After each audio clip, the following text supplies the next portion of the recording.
नमस्कार दोस्तों, मैं मनोज शुक्ला स्वागत करता हूँ आप सभी का इस चैनल पे जिसका नाम है डिस्कशन विद मनोज। और जैसा कि आपको पता है कि डेली एक वीडियो का अपना जो रहता है, उसी क्रम में आज हम फिर से एक वीडियो में यहाँ पर मौजूद हैं।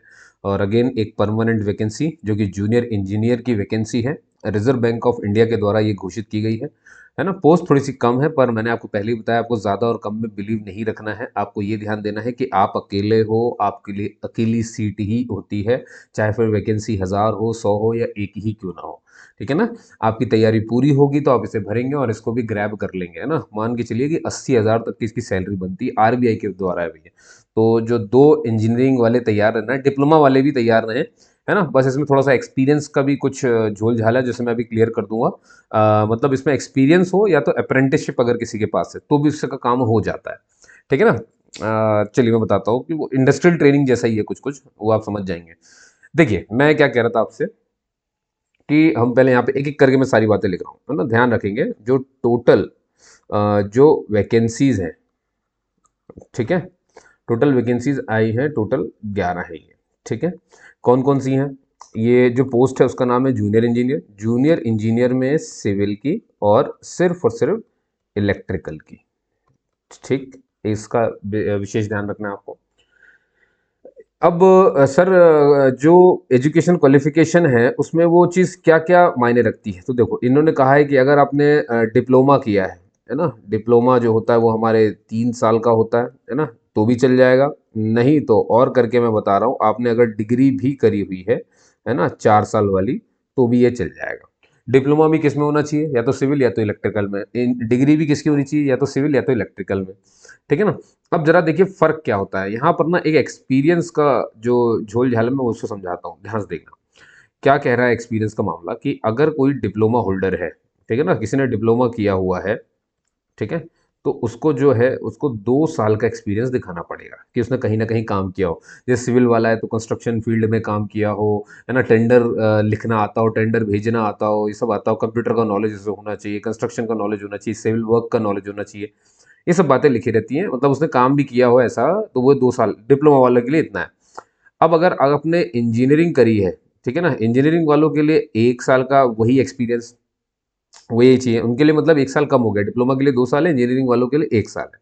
लेकिन अगर इसके अलावा मान लो ये अगर ये नहीं है आपके पास, है ना, 1 साल का, या तो आपके पास वर्किंग एक्सपीरियंस हो, डब्ल्यू ई का मतलब वर्किंग एक्सपीरियंस, और मैं लिख देता हूँ, आपने अगर 1 साल कहीं किसी बड़ी कंपनी में, पीएसयू में या कहीं पर भी, है ना, आपने अप्रेंटिसशिप करी हुई है, ठीक है ना, अप्रेंटिसशिप करी हुई है। अप्रेंटिसशिप का मतलब होता है एक तरह से ट्रेनिंग लेना वहां जाकर के, तो वो भी इसी में काउंट हो जाएगा। मतलब अप्रेंटिसशिप भी एक ट्रेनिंग के रूप में काउंट हो रही है, ठीक है ना।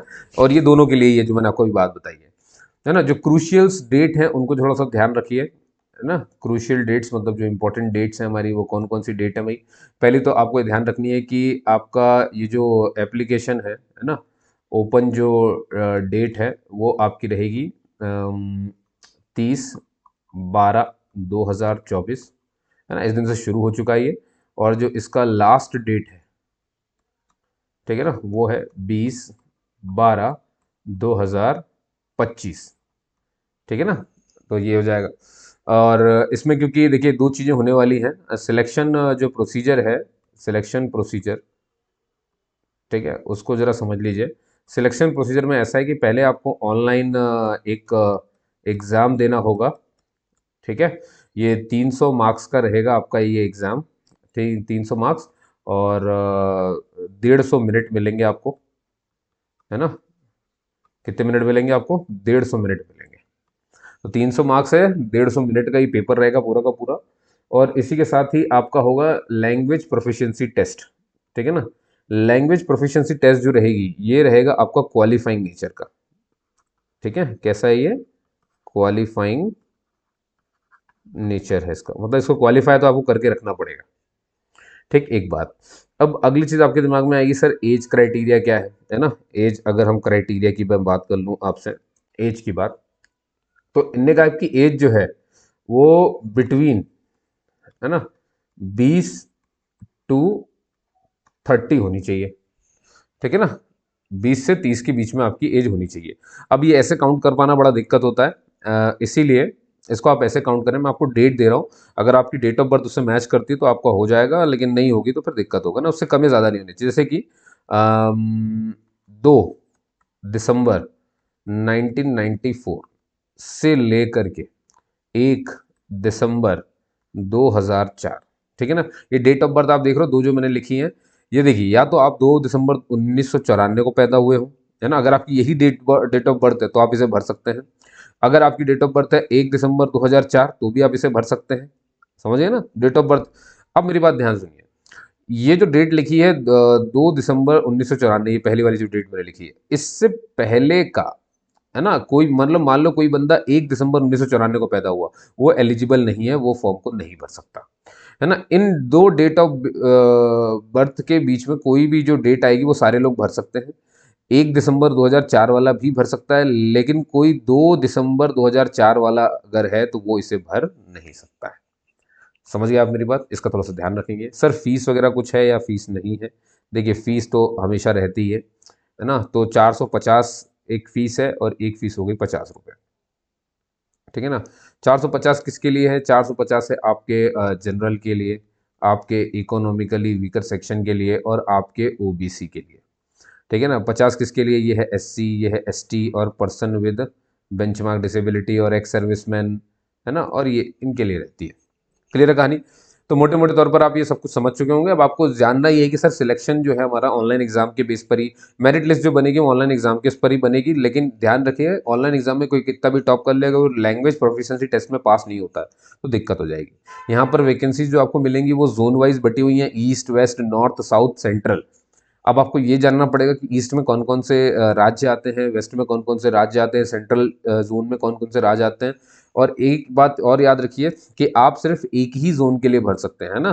अप्लाई, मैं यहाँ पे लिख रहा हूँ फॉर, यहाँ लिख देता हूँ, you can apply for only 1 post 1 zone, ठीक है ना। ये बहुत इंपॉर्टेंट लाइन है, एक ही पोस्ट और एक ही जोन के लिए आप इसे भर पाएंगे, ठीक है ना। तो उम्मीद करता हूँ यहाँ पर जो मैंने भी बताया थी, सारी बातें जो मैंने करी आपसे, वो आपको समझ में आ गई होंगी। अब आगे चलते हैं, ठीक है ना। क्रूशियल डेट आपने पहले ही देख ली है, ये रही, है ना। 30 दिसंबर से 20 जनवरी 2025 तक, और 8 फरवरी को आपका प्री का पेपर है, ये मैंने शायद ऊपर नहीं बताया है ना। हाँ, ये नहीं बताया मैंने, तो यहाँ पे लिख लो कि जो आपका ऑनलाइन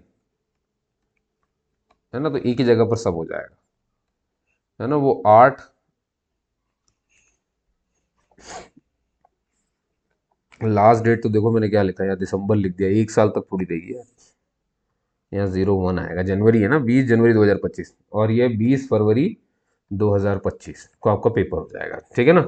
ज़्यादा दूर नहीं है। अब तो एमपीपीएससी की भी डेट आ गई भैया, एमपीपीएससी भी है, 16 फरवरी को एग्जाम होने वाला है उसका, ठीक है। और मैंने अभी लास्ट टाइम में स्टाफ नर्स और पैरामेडिकल स्टाफ नर्स की भर्ती जो हो रही है उस पर एक वीडियो बना दिया है, एमपीईबी द्वारा, है ना। मध्य प्रदेश कर्मचारी चयन मंडल के द्वारा जो घोषित किया गया है ना। दो कितने 2265 पोस्ट है, तो उसको जाकर के एक बार देख लें आप सभी के सभी, है ना। नालको जो हमारी नेशनल एल्यूमिनियम कंपनी लिमिटेड है ना, मैंने उसमें भी बताई हुई है, बहुत सारी पोस्ट हैं, उसको भी जाकर के देख लें। इनको थोड़ा सा देख लीजिए ताकि आपको ध्यान रहे, नहीं तो सब निकल जाएगा तो मतलब क्या है, ठीक है। तैयार रहें, ठीक है। चलिए आगे बढ़ते हैं यहाँ से। अब मैं आपको मेन तो यही बचा है कि आपको वो देखना है कि पेपर कैसा क्या है। और ये है, देखिए, ये देखिए, ये मैं कह रहा था आपसे, जोन वाइज है, तो ये जूनियर इंजीनियर सिविल के लिए है, ये जूनियर इंजीनियर इलेक्ट्रिकल के लिए, ईस्ट वेस्ट नॉर्थ साउथ इतना, ठीक है। अब एक बात ध्यान रखना, जैसे क्या होता है कि एस सी एस टी, जैसे मान लीजिए एस सी एस टी ने लेट से कि किसी ऐसे जॉब के लिए अप्लाई किया, जैसे मान लो ये एस सी है ना, ये एस टी के लिए। आप देखो, ईस्ट में एस सी और एस टी के लिए पोस्ट नहीं है, ठीक है ना। ओबीसी के लिए है, ठीक है, ओबीसी के लिए वो पोस्ट रिजर्व्ड है। अब बात है कि अगर उन्हें ओबीसी की सीट से फाइट करना है तो फिर उनको जो एज में कंसेशन मिलता है वो नहीं मिलेगा, मतलब जहां पर इनकी सीट ना हो वहां के लिए अगर अप्लाई करना चाहें तो फिर आपको एज में जो छूट मिलती थी वो छूट नहीं मिलेगी आपको। और एक बात मैं और बता दूं कि जो मैंने अभी ऊपर एज के लिए क्राइटेरिया बताया ना, ये 20 से लेकर के 30 तक वाला, है ना, तो ये 20 जो है ना ये मिनिमम एज है, और जो 30 दिख रहा है ना ये मैक्सिमम एज है। लेकिन ये मैक्सिमम किसके लिए होती है? ये मैक्सिमम जो यहाँ पर दी होती है ये होती है फॉर जनरल के लिए, है ना, फॉर ईडब्ल्यूएस के लिए, ठीक है। और हमारे ओबीसी में क्रीमी लेयर वालों के लिए, क्रीमी लेयर, क्योंकि ओबीसी की दो कैटेगरी होती है, creamy layer, non creamy layer. तो क्रीमी लेयर को कोई आरक्षण नहीं मिलता, उनको जनरल कैटेगरी में डाल देते हैं। तो इनके लिए है ये जो मैक्सिमम एज है। अगर आप मेरी बात ध्यान सुनना, अगर आप SC ST से आते हैं तो आप इसमें ना जो ये मैक्सिमम एज लिखा हुआ है ना, किसका, जनरल वालों का, उसमें आप 5 साल प्लस कर लें, है ना। अगर आप यहीं ओबीसी के नॉन क्रीमी लेयर में आते हैं, क्रीमी लेयर नहीं, क्रीमी लेयर को कोई आरक्षण नहीं है, नॉन क्रीमी लेयर में अगर आप आते हो तो आप ये जो मैक्सिमम एज लिखी हुई है ना, इसमें आप 3 साल प्लस कर लें। ऐसी अगर आप दिव्यांग जन है, पर्सन विद बेंचमार्क डिसेबिलिटी, दिव्यांग भाई बहन हमारे, ठीक है ना। अब उसमें भी कैटेगरी अलग होती है कि ये जनरल है, कि ये ओबीसी NCL में आते हैं, या फिर ये SC और ST में आते हैं। 3 कैटेगरी यहाँ पर भी कट जाती है। तो अगर आप जनरल है तो 10 साल की छूट मिल जाएगी आपको, प्लस 10 साल, है ना। ये 10 साल किसमें प्लस करना है, ये जो मैक्सिमम एज दिया है इसमें। अगर OBC NCL है तो 13 साल, है ना। और अगर यही आप SC ST हैं तो आपको 15 साल तक की छूट मिल जाएगी। समझ गए आप मेरी बात। ये फर्क पड़ता है यहाँ पर, ठीक है ना। और क्या बता दूँ, महिलाओं को भी 10 साल की छूट मिली है ना, जितने भी महिलाएं हैं वुमेन, उनको भी 10 साल की ही छूट मिली हुई है। क्लियर है। एक्स सर्विसमैन को भी वो 3 साल, और उनकी रेंडर्ड सर्विस के हिसाब से तो उन्हें वो सब पता रहता है जो मैंने आपको बताया है, ठीक है ना। अब आपको ये जानना है कि भाई मेरा राज्य किस में आता है, कि ईस्ट वेस्ट नॉर्थ साउथ कहाँ आता है, तो वो नीचे एक पन्ना दिया हुआ है, इसमें आपको देखने को मिल जाएगा, ठीक है। तो ये देखना होगा। अब आगे बढ़ाते जाइए, यहाँ पर कुछ खास नहीं है। हाँ, जो हमारे दिव्यांग भाई बहन हैं उनको एक हेल्पर, जैसे स्क्राइब कहते हैं, उसकी सुविधा मिल रही है। पर उसका जो है आपको एक अंडरटेकिंग जो है आपके द्वारा और उसके द्वारा एक प्रेस्क्राइब फॉर्मेट में जो है पासपोर्ट साइज फोटोग्राफ वगैरह जो स्क्राइब किए है वो लेकर के जाना है जब आप एग्जामिनेशन में जाएंगे, है ना। और 20 मिनट आपको एक्स्ट्रा टाइम मिलता है, जैसा कि आप सबको पता है। अब हमें देखना है कि पेपर कैसा है हमारा, और तो चलिए अब सीधे चलते हैं वहीं पर। ये 20 से 30 साल मैंने आपको बता दिया, ये एज क्राइटेरिया है जो आपने पहले अभी मुझसे समझ लिया। अब देखो, जैसे मान लो कि क्या एक डाउट और आता है कि सर अगर मैंने डिप्लोमा किया तो कितना परसेंटेज होना चाहिए। देखो, इसमें मैं 2 कैटेगरी में बांट देता हूँ चीज़ों को, बहुत ध्यान से देखना। अगर आप जनरल से हो, आप OBC से हो, और अगर आप EWS हो, ठीक है ना, या तो आप SC हो गए, ST हो गए, या दिव्यांगजन हो जाओगे, ठीक है ना। ध्यान सुनना, जनरल, OBC और EWS के लिए एक ही नियम है ना। अब या तो वो डिग्री वाले भी हो सकते हैं, डिप्लोमा वाले भी। तो मैं डिप्लोमा पहले बताता हूँ। अगर आप डिप्लोमा से हो तो जनरल, OBC, EWS को 65% स्कोर करना है, और अगर मतलब 65% मिनिमम आपका डिप्लोमा होना चाहिए। और वहीं अगर डिग्री वाले हैं आप, तो आपको भैया मिनिमम 55% तो चाहिए ही चाहिए, ठीक है ना। वहीं SC ST वालों के लिए अगर वो डिप्लोमा है तो उनको 65 नहीं चाहिए, उनके लिए मिनिमम 55% है डिप्लोमा में। और अगर डिग्री धारक है SC ST, तो वहां पर मिनिमम इन्होंने कहा है 45% होना चाहिए। तो ये हो गया मिनिमम आपकी डिग्री डिप्लोमा अगर है तो कितना क्या परसेंटेज रहेगा वो यहाँ पर लिखा हुआ है दोस्तों। समझ गए आप मेरी बात। ये दोनों के लिए वही कार्य करता है। ओके, बाकी तो आपको पता ही है, मैंने आपको बताया है, ठीक है। और यहाँ पर वही सब बातें लिखी, ये एक्सपीरियंस की बात जो मैंने आपको बता दी थी कि 2 साल 1 साल क्या ग्रेजुएट अप्रेंटिस ट्रेनिंग अगर आपने करी है PSU में तो उसको काउंट कर लेंगे वो एक एक्सपीरियंस की तरह। स्कीम देखिए यहाँ पर, तो ऑनलाइन एग्जाम होगा जो 300 मार्क्स का होगा। 8 फरवरी को ये पेपर होने वाला है, ठीक है ना। और ये वो पेपर है, ये देखिए जरा, पहला जो पेपर जब आपके पास आएगा पूरा ऑब्जेक्टिव है ना। नेगेटिव मार्किंग यहाँ पर रखी गई है, तो और ये 1/4 की नेगेटिव मार्किंग होगी, 1/4 की, यानी कि 0.25 मार्क्स कटेंगे आपके, ठीक है ना। यहाँ पर आप देखेंगे इंजीनियरिंग के 2 पेपर छुपे हुए हैं, एक इंजीनियरिंग डिसिप्लिन का पेपर 1 और एक इंजीनियरिंग डिसिप्लिन का पेपर 2, ठीक है ना। तो ये आपके डिपार्टमेंट के पेपर रहेंगे जो कि 40-40 क्वेश्चन आएंगे, ठीक है ना। और जो मैक्सिमम मार्क्स है इनका वो ये है कि 40 क्वेश्चन यहाँ भी 100 मार्क्स का है, यहाँ भी 100 मार्क्स का है, ठीक है ना। इसके ऊपर नीचे एक इंग्लिश का पेपर है, नीचे आपको जनरल इंटेलिजेंस है जिसके 50-50 क्वेश्चन आएंगे और 50-50 मार्क्स के ही वो रहेंगे। मतलब आपका इंजीनियरिंग डिसिप्लिन ही सबसे ज़्यादा इंपॉर्टेंट है जो 200 नंबर का है पूरा का पूरा, ठीक है ना। टोटल टाइम जो है यहाँ पर देख लो आप, इसके लिए 40 मिनट मिलेगा, इसके लिए भी 40 मिनट, इसके लिए भी 40 मिनट, और इसके लिए आधा घंटा, तो टोटल मिलेंगे 150 मिनट जो मैंने आपको पहले बता दिए थे। और 300 जो नंबर का पेपर है, और 180 आपके पास टोटल क्वेश्चन हैं। समझ गए आप मेरी बात, ठीक है। अब यहाँ पे इन्होंने बोला देखो क्वालिफाई ईच पार्ट। अब यहाँ पर कितने पार्ट नजर आ रहे हैं आपको, ये देखो जरा, एक, 1, 2, 3, 4, तो आपको हर पार्ट में क्वालिफाई, मतलब इंग्लिश में अलग से पास हो, इस डिसिप्लिन इंजीनियरिंग वाले डिसिप्लिन पेपर 1 में अलग से पास हो, इंजीनियरिंग डिसिप्लिन पेपर 2 में अलग से पास हो, जनरल इंटेलिजेंस एंड रीजनिंग, इसमें हर पार्ट में अलग अलग से पास होना है, ठीक है ना। और फिर आपकी लैंग्वेज प्रोफिशिएंसी टेस्ट में बस ये मैंडेटरी है। LPT देखो लिखा भी है सामने, है ना। पे स्केल आप देख ही सकते हो, ये देखो जरा, इतना मिलेगा अप्रोक्सीमेटली। बहुत बड़ी संख्या। ये आ गया जोन कौन कौन सा है जिसको चेक करना हो। ईस्ट जोन में से कोलकाता, भुवनेश्वर, गुवाहाटी, पटना, रांची, शिलोंग, अगरतला, गंगटोक, आइजवाल, इम्फाल, ईटानगर, कोहिमा आता है। वेस्ट बंगाल में सॉरी वेस्ट जोन में अहमदाबाद, मुंबई, है ना, पुणे, पणजी आता है। नॉर्थ जोन में चंडीगढ़, शिमला, जयपुर, जम्मू, श्रीनगर, कानपुर, लखनऊ, देहरादून, न्यू दिल्ली आता है। साउथ जोन में बेंगलुरु, चेन्नई, कोची, तिरुवनंतपुरम। सेंट्रल जोन में भोपाल, रायपुर, नागपुर, हैदराबाद। ठीक है। ये फोटो वगैरह कैसे अपलोड करनी है, बैंक जैसे ये पूरा हैंड रिटन डिक्लेरेशन भी रहेगा आपके पास, है ना, उसको भी आपको लिख करके अपने हाथों से उसे अपलोड करना पड़ेगा, है ना। यहाँ पर वो चीज़ नहीं है शायद बताने के लिए। मोड ऑफ पेमेंट पूरा ऑनलाइन है, एक पोस्ट एक ही के लिए अप्लाई करेंगे, ये सब आपने पहले ही देख रखा है, समझ रखा है, क्योंकि आपने इतने बैंक के फॉर्म भरे हुए हैं। ठीक है ना। कितने क्या साइज रहेगा फोटो वगैरह का, तो वो यहाँ पर आप देख सकते हो। फोटो का साइज जो रहेगा वो आपका 20 KB से 50 KB के बीच में रहेगा। पिक्सल और सेंटीमीटर में इतना रहेगा, पिक्सल में इतना रहेगा, 200x3। आंखें लाल ना हो, चश्मा ना पहना हो, इधर उधर ना देख रहे हो, है ना, वाइट बैकग्राउंड हो, यही सब लिखा रहता है। ठीक है। फिर आपका एक सिग्नेचर लगेगा, लेफ्ट हैंड थंब का इंप्रेशन लगेगा, हैंड रिटन डिक्लेरेशन लगेगा, ये सब आपको रखना भी है। ठीक है ना। जैसे 10 से 20 KB का आपका सिग्नेचर है, 20 से 50 KB का लेफ्ट थंब इम्प्रेशन हो जाएगा आपका। ठीक है ना। और बस ठीक है, ये लिखा हुआ है नीचे, आय से लेकर के यहाँ पर अपना नाम लिखना पड़ता है पहले। अगर बैंक का फॉर्म कोई भरा है तो आपको पता चल जाएगा, नहीं भरा है तो कोई बात नहीं, खुद से ट्राई ना करें, है ना। Don't try this at home. Better है कि search for the MP online shop and go for it, उसके लिए जाओ, वो ज़्यादा बेहतर होता है।